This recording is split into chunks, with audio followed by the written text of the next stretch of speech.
I saw a display of confusion on Monday, October 20th that really made me sad. The Attorney General's office and the Office of Special Prosecutor couldn't even put together a message that sounds coherent when it comes into the investigation into Ken Oforiatta. Simple messaging, they couldn't get it right.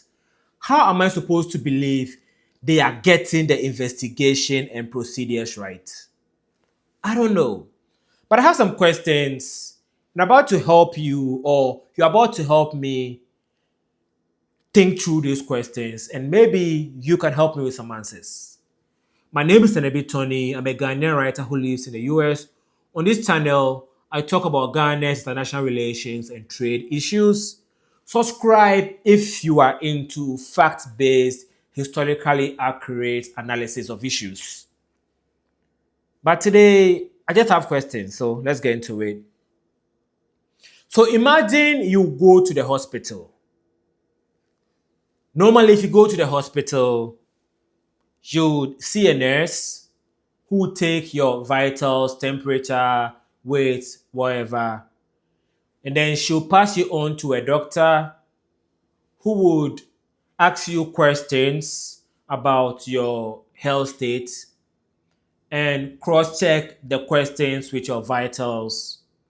If he or she is unsure of what your diagnoses are, the doctor will pass you on to a lab, and the lab will take different vitals from you and send that information back to the doctor.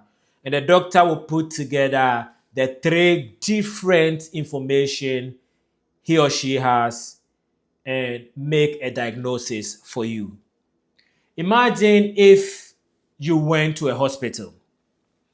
Nurse one takes your temperature.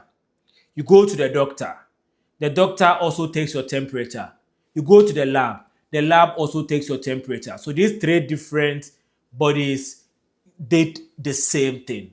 How will you feel about that? Will you feel like they are competently doing their job? Of course you won't. Because what they are doing is duplicating their rules. That is the case we are faced here right now when it comes to the Office of the Special Prosecutor and the Attorney General's office.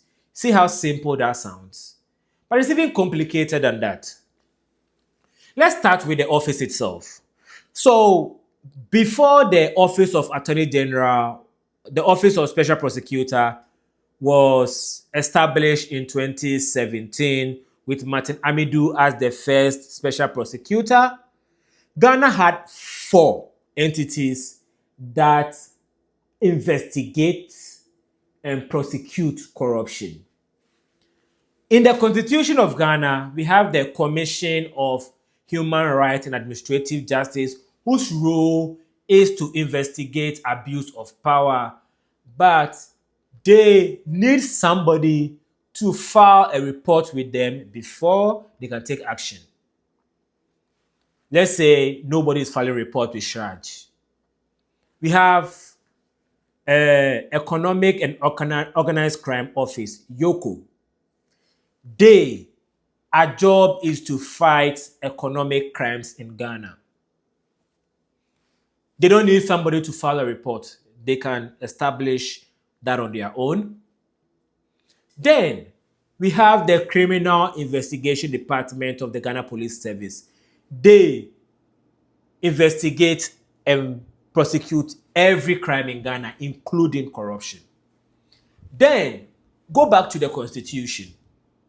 We have the Attorney General. The role of Attorney General is to prosecute every crime committed against the Republic of Ghana.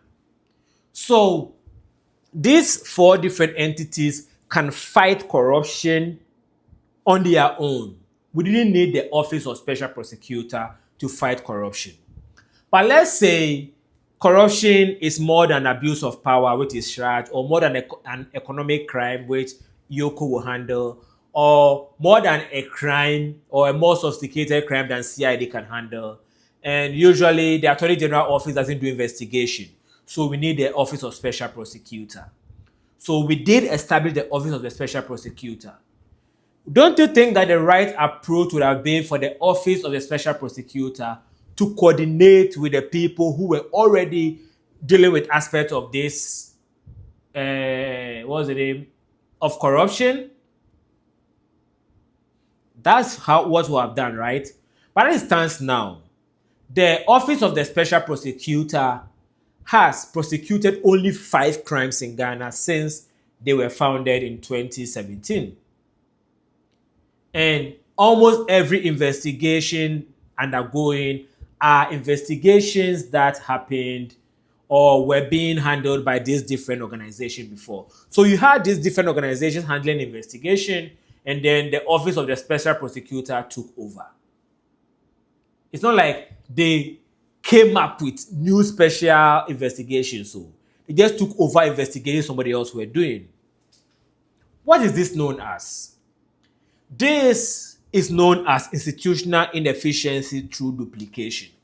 All the Office of Special Prosecutor did was duplicate roles that were already being performed by somebody else.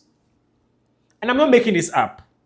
There is an organization called the Government Accountancy Office in the US that describes duplication as multiple agencies engage in the same services to the same beneficiaries.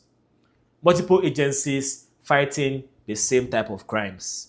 Duplication occurs when 2 or more government bodies perform similar or identical functions without coordination or shared accountability. There's nothing wrong with having the Office of Special Prosecutor. The moment they are not operating in coordination with other bodies or sharing accountability or accountancy with other bodies, they are just duplicating those bodies. And why is this important? Why am I bringing this up? Normally, when you think about what the problems of Africa is or are, we think of corruption as the biggest issue of Africa. Is corruption really the biggest issue of Africa? I personally don't think so. I think that corruption is a symptom of a bigger problem, and the bigger problem is incompetence. And the problem of incompetence comes to play again when we are fighting corruption, because it marks that incompetence as reform. Every time, every single government we've had in Ghana will declare single tolerance for corruption and set up a new body to fight corruption. When Mahama came to office, he set up a oral to fight corruption, as if we didn't already have bodies to do that. So, the duplication of roles, the incompetence highlighted by that duplication is the biggest problem of Africa. Why is that? Because we don't move forward. This is why we have so many unfinished projects in Africa. One person starts, and instead of continuing, one person comes and starts another project. Another third person comes start another project. And we have so many uncompleted buildings in Africa. Duplication of roles. There is a political term for it. In political science, it's called isomorphic mimicry. And I'll end by saying this. I've been thinking about this line of, thoughts since I was really, really young. It was just a feeling I had that it was wrong. I didn't know anybody who agreed with me. I'll discuss this with my friends. So they'll be like, oh, yeah, we need new institutions because the old institutions are corrupt. If the old institutions are corrupt, what shows that a new institution won't become corrupt also? If corruption is a feature, not a bug of our system, any new institution won't get away with that without having that feature. It will develop that feature, or it will have that feature. That is why we are not able to fight corruption. We are incompetent. That is all I wanted to share with you. That is all I wanted to share with you.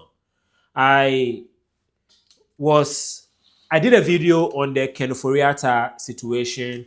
I will post it up here so that if you're interested in understanding the extradition aspect of the issue, you would get that. I just wanted to vent because I didn't want to hold this on my chest. And my friends are tired of hearing me vent about Ghana. Most of my friends are not even Ghanaian. So when I vent about Ghana to them, I feel like I'm insulting the country. So I come on here and share it with people I believe are Ghanaians. I don't know where all my viewers are from. Thank you for watching. Talk to you later.